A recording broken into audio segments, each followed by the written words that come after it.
श्री गणेशाय नमः।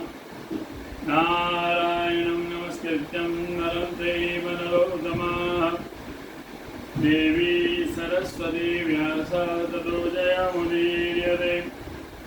नमोऽस्तु नित्याय सहस्रमूर्ते सहस्रपादाक्षसुरोर्भावे सहस्रनाम्ने पुरुषाय सहस्रते सहस्रकोटियुगधारणे नमः। नमः कमलनाभाय नमस्ते जलसायने नमस्ते केशवाय वासुदेव नमोऽस्तुते। वसुदेवं सुतं देवं कंसचाणूरमर्दनं देवकी परमानन्दं कृष्ण वन्दे जगद्गुरो।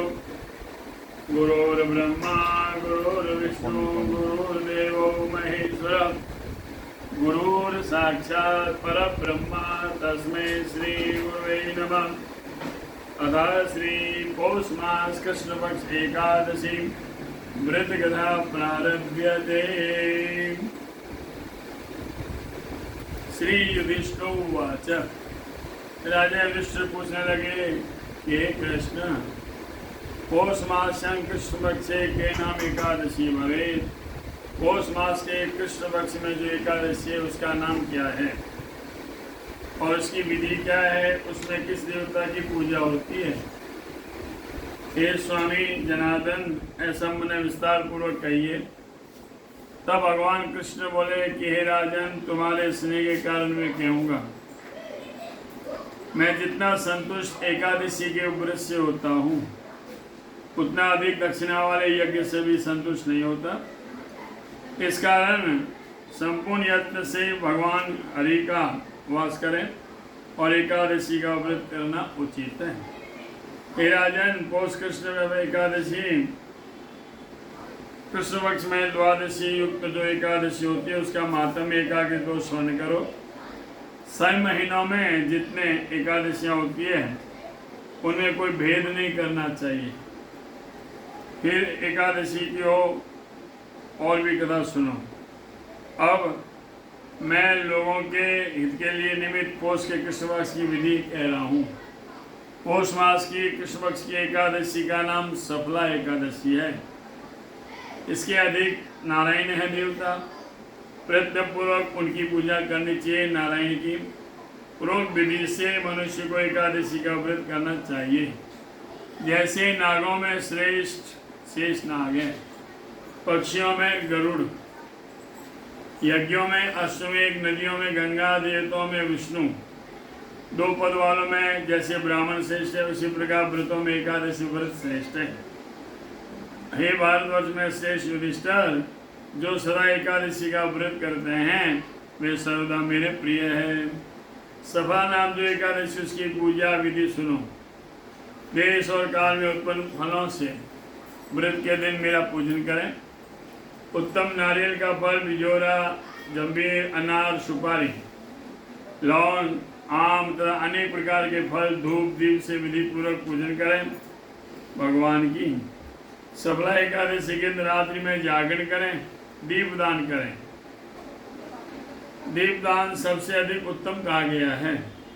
जब तक नेत्र खुले रहे तब तक मन से रात्रि में जागरण करें, उसका पुण्य फल सुनो।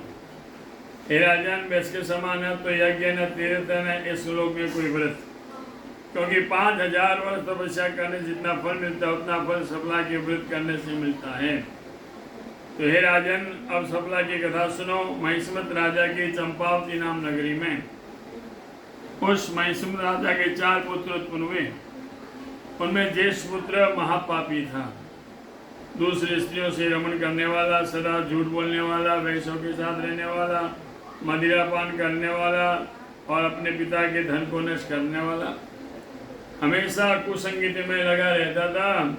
ब्राह्मण, वैश्य, देवताओं की निंदा कर था। तब महिष्मत राजा ने अपने लुम्पक नामक इस पुत्र को इस प्रकार देख उसे राज्य से निकाल दिया। जब राजा ने अपने राज्य से निकाला तब राजा के भय से अपने बंधु बांधवों ने भी उनको निकाल दिया, त्याग कर दिया। लुम्पक मन में विचार करने लगा कि पिता भाइयों ने मेरा त्याग किया, अब मेरा क्या कर्तव्य। इस प्रकार चिंता में मग्न पाप में बुद्धि पर्वत कर विचार करने लगा कि पिता की पुरी का परित्याग कर वन में जाऊं, दिन भर वन में रहूंगा, रात को नगर में चोरी करूंगा। इस प्रकार मन में विचार कर संदेश सदैव से पति तो लुम्पक पुरी को त्याग कर घोर वन में चला गया। पापी नित्य वंचनों का घात करता था, चोरी करने लग गया, सब नगर की चोरी करता, गृहस्थ जब पकड़ लेते तो राजा के डर से छोड़ देते थे। इस प्रकार पापी जन्मांतर से पाप से राज्य से भ्रष्ट हुआ। हमेशा मांस भक्षण और फल का भक्षण करता। उस दुष्ट का आश्रय वासुदेव भगवान को बड़ा प्रिय था, क्योंकि वहाँ बहुत वर्षों पुराना एक पीपल का वृक्ष था महाराज। उस महावन में वह देवता के समान माना जाता था। उसी स्थान में वह पाप बुद्धि रूपा कुछ काल तक निवास करता रहा। दुष्कर्म में रत निंदित कर्म को करते उसे पोष के कृष्ण पक्ष की सफला एकादशी प्राप्त हुई महाराज। दसवीं की रात्रि को वस्त्रहीन होने के कारण ठंड से पीपल के समान कांपने लगा, बेहोश हो गया और दुखी हुआ। पीपल के नीचे सुख तो कहा था, आंख झपकती तक न लगी। इस प्रकार जागर से मृतक के समान हो गया। रात को ठंड में दांत फटकने लगे। इसका रात्रि में व्यतीत हुई। सूर्य उदय होने से भी चैतन्य नहीं हुआ। सफला एकादशी के दिन मध्याह्न काल शब्द हुआ, पहले से बेहोश हुआ, उसको कुछ चेतना हुई। चैतन्य होने पर क्षण भर के पश्चात धीरे धीरे उड़ता हुआ, पग पर गिरता हुआ, लंगड़ाता हुआ चला। भूख प्यास से पीड़ित हो जाने दुरात्मा लुम्पक जीव हिंसा करने में शक्ति नहीं रही महाराज। इस प्रकार लुम्पक जमीन में गिरता हुआ फलों को उठाकर वहां पर लाया। सूर्य भगवान अस्त हो गए।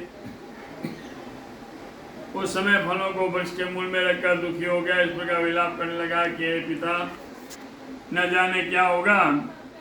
लाचार हो कहने लगा कि इन फलों को हरि भगवान प्रसन्न हो। ये प्रकार के लुम्पक उस रात्रि को भी जागरण करता हुआ बैठा रहा। उस जागरण भगवान मधुसूदन सफला एकादशी व्रत और फलों से पूजित होकर स्वीकार किया। इस प्रकार लुम्पक ने अकस्मात व उत्तम व्रत को किया। उसी व्रत के प्रभाव से उसको राज्य प्राप्त हुआ महाराज। हे राजन, पुण्य का अंकुर जैसे उदय होता है लुम्पक को मिला। उससे सुनिए, सूर्योदय के समय एक दिव्य अश्व आया, घोड़ा लुम्पक के निकट आकर खड़ा हो गया। उसी समय शरीर रहित वाणी आकाशवाणी हुई कि हे राजपुत्र, वासुदेव के प्रसाद और सफला के प्रभाव से तेरा राज्य निष्कृत होगा।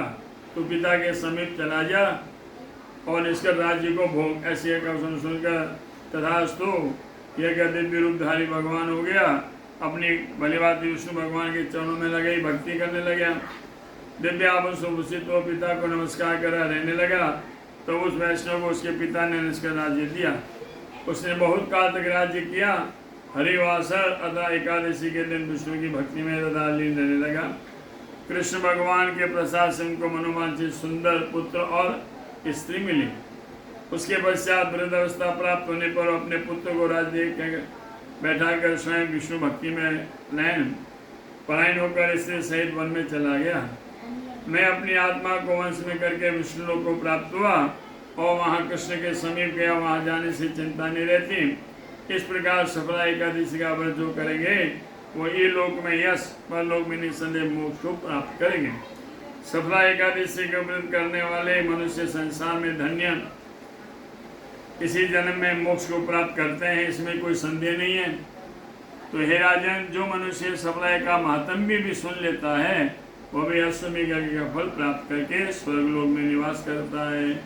जय जय श्री पौष कृष्ण सफला एकादशी महात्म्य। श्री कृष्णार्पणमस्तु। बोल कृष्ण कन्हैया लाल की जय। सुधर्मो राघवंशो धर्मो दस्करंजर एवं वदन्ति लोकानां यतो धर्म सतो जयः। तिथिवारं च नक्षत्रं योगं करणमेव च। पंचांगम सुनते नित्यम गंगा स्नानम फलम लवे। आज आय कर गई ठाकुर जी पौष मास ने कृष्ण पक्ष एकादशी रविवार 43 गणी 9 पर सफला एकादशी व्रत सर्वे सर्वा।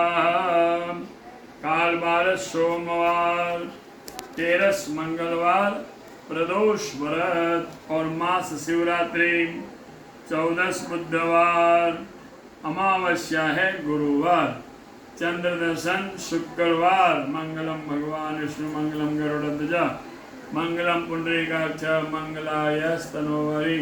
बोल कृष्ण कन्हैया लाल की जय। आज के आनंद की जय जय। सबने जय श्री कृष्ण चन्नेशु कमल व्यास सब परिवार जय श्री कृष्ण।